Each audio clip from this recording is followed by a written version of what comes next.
Hello. Um, Dan, every time I make a live video, something's going to happen. Oh, the notification was this video is coming on. That's a good thing, though. Damn. Shit happens with my phone every time I go on to live video. All right. Got that done and over with. So, hi. I'm kind of like upset because I'm an extreme atheist, anti-theist, and most of my friends are so-called Christians, and most people on the Facebook and on the internet don't like me because I point out contradictions, evils, and lies of the book, and it gets you all upset. Gets you so upset that you Facebook ban me all the time.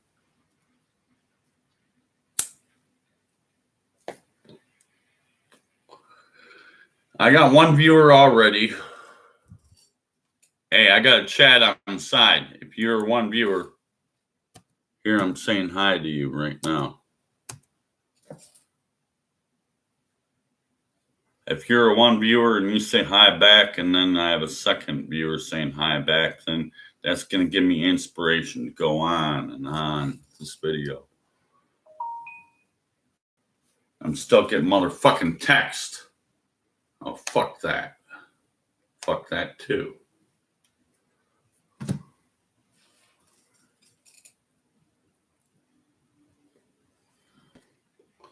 Last video I made was I'm going to pray. I'm going to pray right now before I go to sleep. And my Mark Zuckerberg of Facebook is not going to ban Atheist Mo from Facebook. Guess what happened? This morning I was banned for 7 days. What the fuck good is your Jesus? Well, I don't believe in your Jesus. I don't believe in prayer. But if prayer really worked, why don't I just pretend that it really works, and I'm going to ask Mark Zuckerberg of Facebook and his Facebook department that I don't want to be banned. Guess what happens? I'm banned 7 days anyways, and then they give you an option about I agree with your decision, or I disagree with your decision.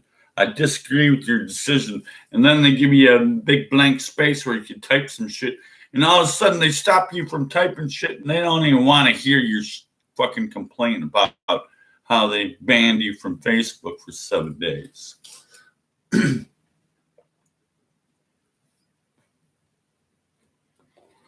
Think of this COVID-19 coronavirus scare kind of thing that it's more than a scare, it's more of a threat. So I've been staying in my house for 5 weeks straight. We could go over 35 days, up to 40 days, whatever the fuck it is. And I'm doing it. And you know what? I'm an introvert and a hermit anyways. So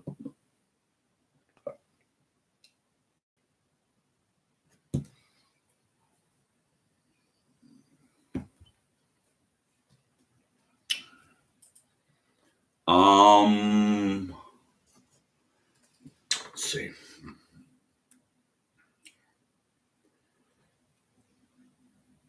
I'm gonna mention one of my friends. Give me an intermission break right away.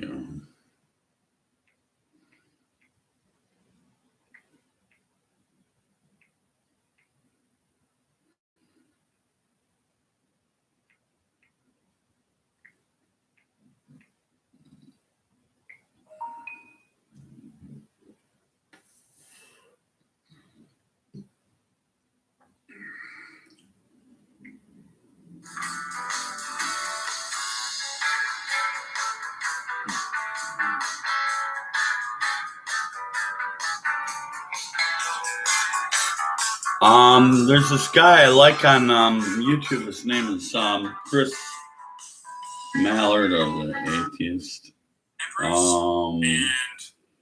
The Daily Atheist. I've enjoyed this show. Am I starting to pay the same amount that I used to pay for television. It might be defeating the purpose.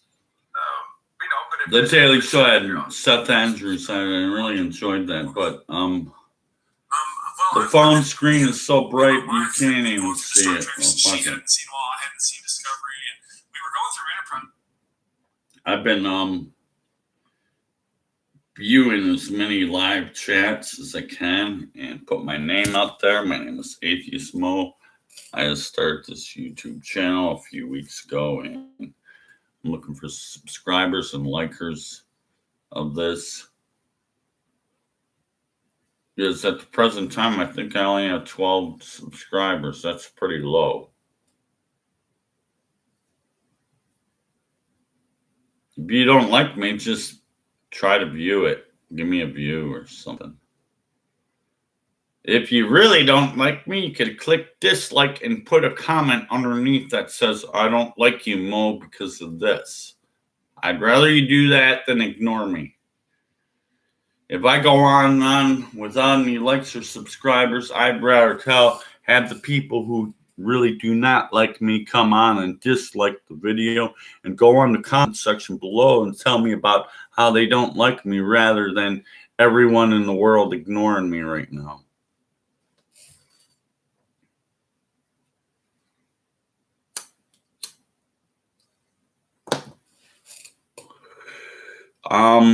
I remember 5 weeks ago, maybe 6 weeks ago. 6 weeks ago, I was at work. This is the last week of work that I was in a crew of I think my crew was 50 to 60 people, and I might be the only atheist in the group. And in my workplace, I might be the only atheist. I'm a custodian at GM Warren. I work for Aramark. And the last week of work is when the coronavirus scare became a really big threat, because my GM plant in Warren had a case of coronavirus even before the shutdown. I think the shutdown was the March 20th. This is the week beforehand. And even my Christian coworkers are all scared. They wrap their face with a big fucking medical mask. I'm going to put on my vinyl gloves. And hey, you stay 6 feet away from me or else. But I'm a Christian. What sense does that make if you could do all things through Christ who strengthens you in Philippians 4:13? But I'm scared of a virus, so I'm going to wrap my face up with a face mask. I wear vinyl gloves, and I demand you to stay away from me, because I can do all things through Christ who strengthens me in Philippians 4:13.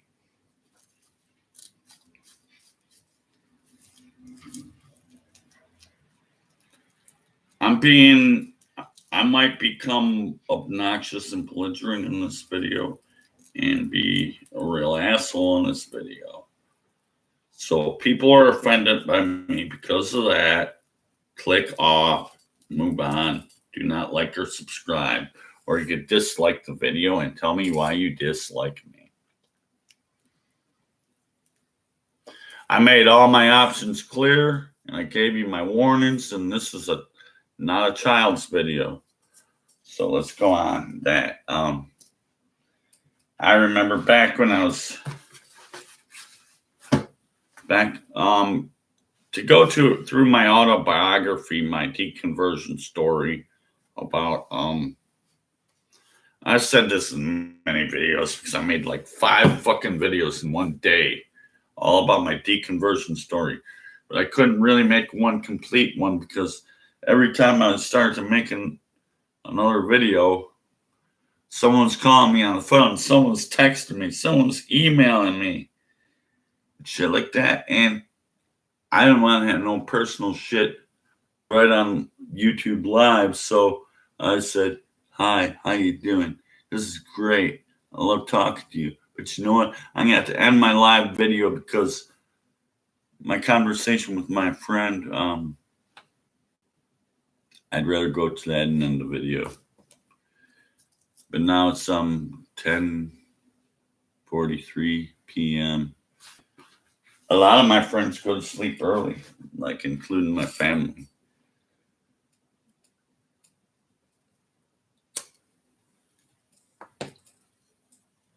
I'd rather be awake in the midnight hours because everyone else is asleep and everyone else is inside. So I have some peace and quiet. I'd rather be awake from midnight to 6 a.m. because everyone's inside, everyone's being quiet.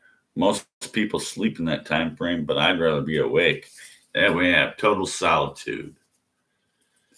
I feel like I'm totally alone in the world right now, even though I'm speaking to a worldwide public audience because I'm doing YouTube Live.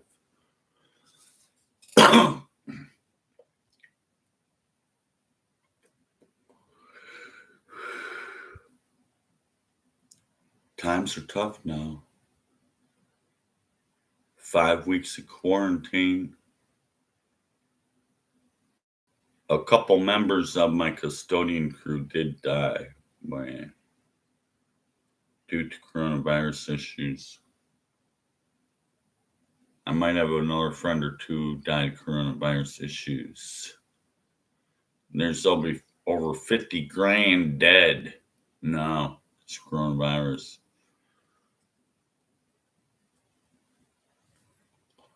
Coronavirus has hit my own family. I got a niece who worked in the medical field, and as far as I know, she's still alive, but she's been very sick for a whole month. She says it's the worst sickness she's ever felt, and she's like a 45-year-old woman. She says, this is the worst sickness I ever felt, and it's worse than pneumonia, and it's worse than this, and it's worse than that, and it's worse than everything.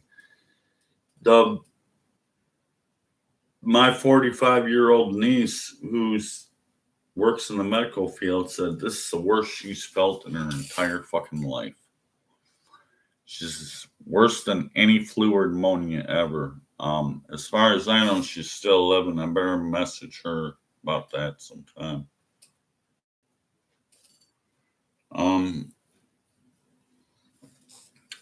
I'm neighboring Detroit where they're approaching 1,000 dead, probably.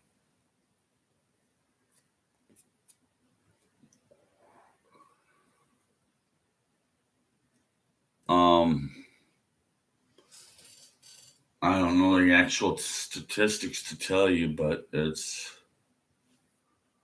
getting up there.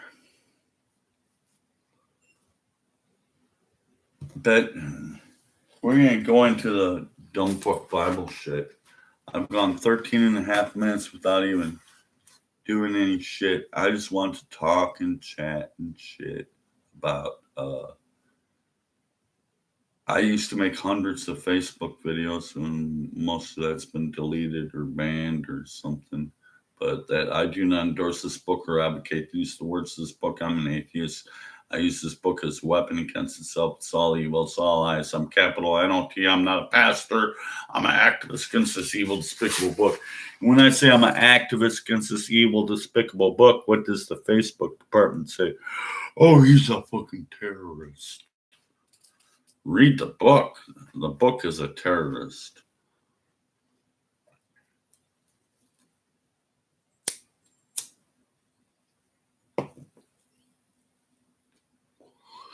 It's not all that bad, Mo. Just look at the good. Look at the good in the Bible. All you are is a bad Old Testament cherry picker. You only want to pick out the bad stuff in the Bible.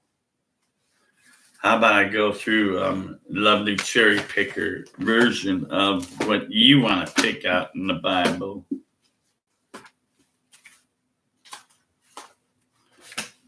Nahum. It's called Nahum. Nahum. chapter 1, verse 7. The Lord is good. He's a stronghold in the day of trouble, and he knoweth them that trusteth in him. How come 5 verses earlier it says, the Lord is jealous, and the Lord revengeth, and the Lord revengeth, and he's furious. The Lord will take vengeance on his adversaries and reserve all his wrath for his enemies. But the Lord is good. He's a stronghold in the day of trouble. And 5 verses later, 5 verses earlier, it says, the Lord is jealous, and the Lord revengeth, and the Lord revengeth, and is furious. The Lord will take vengeance on his adversaries and reserve his wrath for his enemies. But 5 verses later, Nahum chapter 1, verse 7. The Lord is good. He's a stronghold in the day of trouble, and he knoweth them that trust in him. Micah is right before Nahum, so we might as well go there. Micah 7, verse 18. Who is a God like unto thee, that pardoneth iniquity, and passeth by the transgressions of the remnant of his heritage? He retaineth not his anger forever, because he delighteth in mercy. No, he doesn't. When you go 2 chapters earlier in Micah 5, verse 15. And I'll execute judgment and anger and fury upon the heathen, such as they have not ever heard. But he takes what? A part of the remnant of the heritage. I'm going to retain not my anger forever, because I delighteth in mercy, in 7:18 of Micah. In 2 chapters earlier, 5:15, what does it say? And I'll execute vengeance and anger and fury upon the heathen, such as they have not ever heard. How you doing? And I got a live chat and only 1 viewer. I suppose the 1 viewer is someone who's been viewing all along. How are you? Say something. Type over there.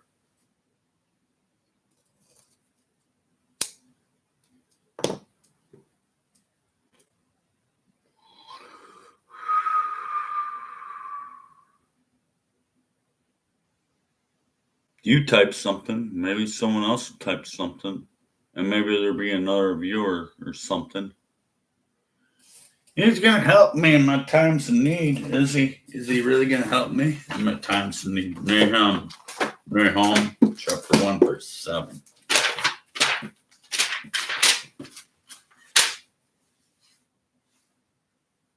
The Lord is good. He's a stronghold in the day of trouble, and he knoweth them that trusteth in him. No, absolutely fuck no. But when you go to a big major contradiction of 1 Samuel,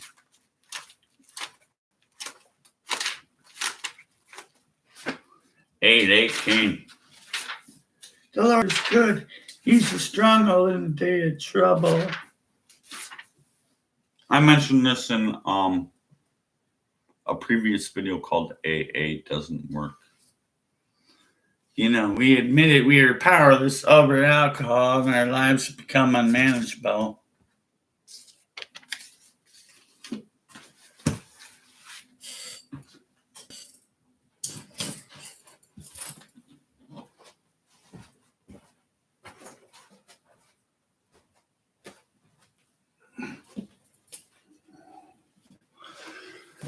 My AA club, it's 12 steps in the new 12 steps, 12 traditions. My AA club says, we admitted we were powerless over alcohol, that our lives have become unmanageable. No shit, everyone qualifies for step 1. Step 2, came to believe that a power greater than ourselves could restore us to sanity. Oh, my bullshit. I already covered that in another video, so fuck it. I went through those 12 steps in another video. I'm not going to do it again. But the Lord is good. He's a stronghold in day of trouble, and he knoweth them and trusteth in him.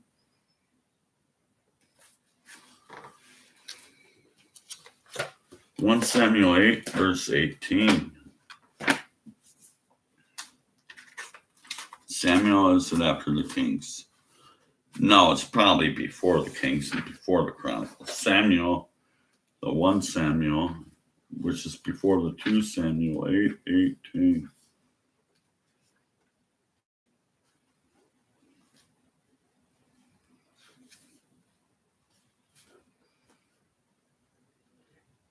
And ye shall cry out in the day, because thy king, which ye shall have chosen you, and the Lord will not hear you in that day. 1 Samuel 8:18, it says, I admit there is powerless over alcohol, and the Lord will not hear you in that day. So what happens? After the AA meeting, you got the party store, it's only a few doors away, then you're going to go get a pint of liquor because, hey, Lord, help me. No, the Lord will not hear you in that day. 1 Samuel 8:18. Psalm 10:1. The Lord is good, stronghold in the day of trouble, and he knoweth them that trusteth in him. Psalm 10:1. Why standeth thou so far off, O Lord? Why thou standest so far off, Lord? Why? Why hideth thyself in the times of trouble? It's imaginary, that's why. Why standeth so far off, O Lord? Why hideth thyself in times of trouble? Because your prayer didn't work in Psalm 10:1. How about that? But he's a stronghold in the day of trouble. No, I stayed the far off and hid my face from you. I ain't doing nothing for you. 10:1 of Psalms.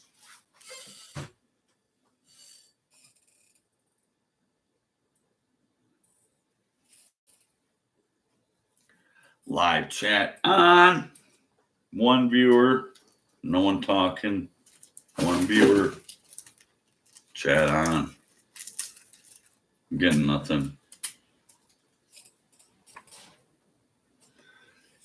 When I prayed to the God for my subscribers and likes, and someone to go on to my chat reply and say something. I'd rather hear from you even if you don't like me. Go ahead and say how you don't like me. I'm not out for praise. I'm out to smash and eradicate religion, which I want to do. Religion is harmful. Religion is more harmful than your coronavirus kind of fucking thing. I think religion's killed more than all the ones killed in the name of a religion.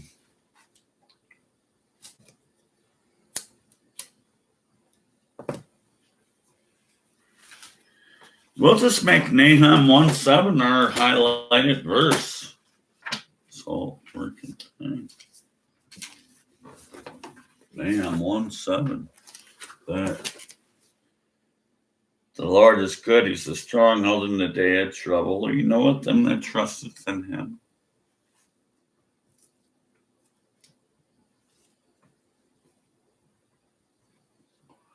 Two chapters later, Nahum 3, verse 10. Yet she was carried away. She went into captivity.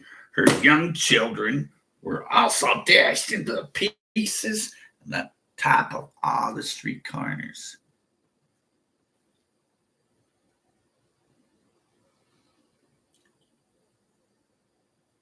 All your children were dashed to pieces at the top of all the street corners. But he's good. He's a stronghold in the day of trouble.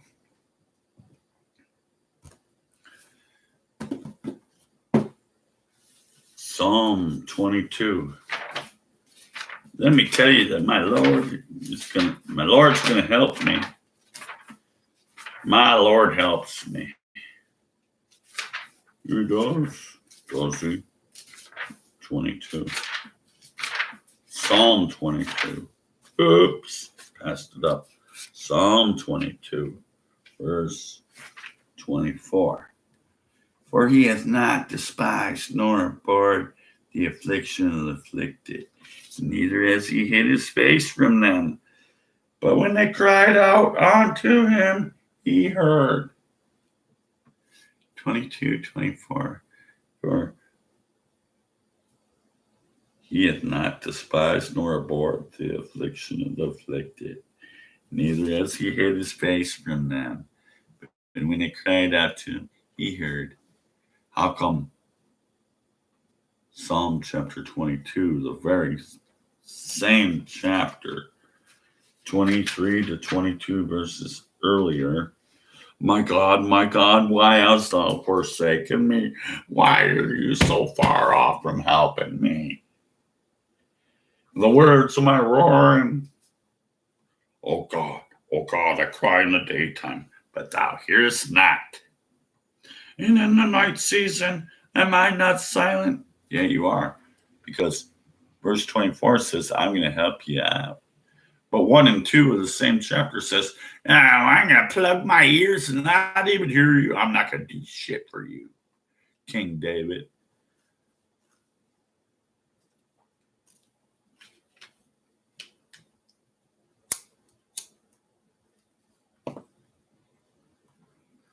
The Lord is good. He's strong all the day of trouble, and he knoweth them that trusteth in him.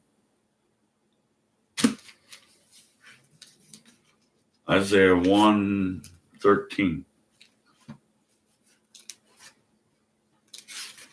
through 17. Bring no more vain oblations, incest, and abomination unto me. The new moons and the Sabbaths and the calling of assemblies. I think I'm going to do Facebook Live for my church service.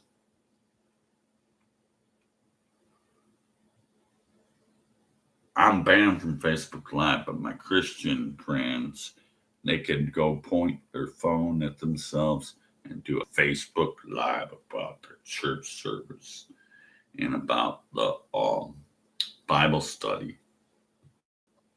But whenever I post fake news on the top of my timeline, they mark it as fake news. But when the Bible sermon of a Christian is posted, they say, okay, isn't it?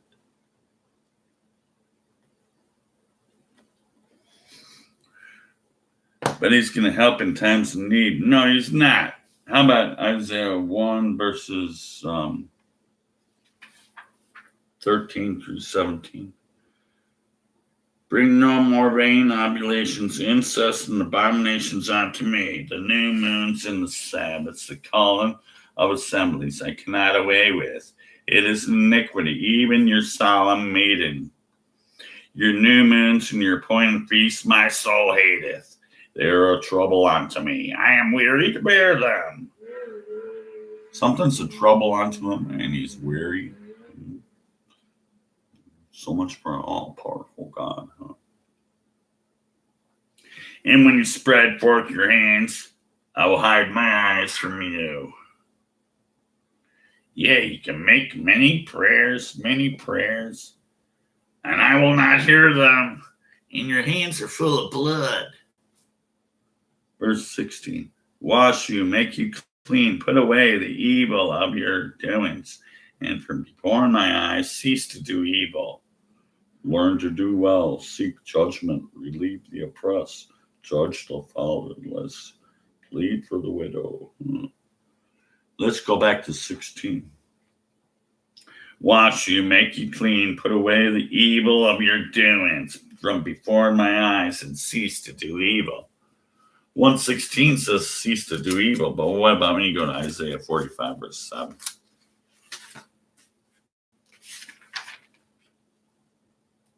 I form the light, I create darkness, I make peace, and I create evil. But 116 says, cease to do evil. Stay away from evil. If you're going to stay away from evil, the Lord just called himself evil in Isaiah 45:7.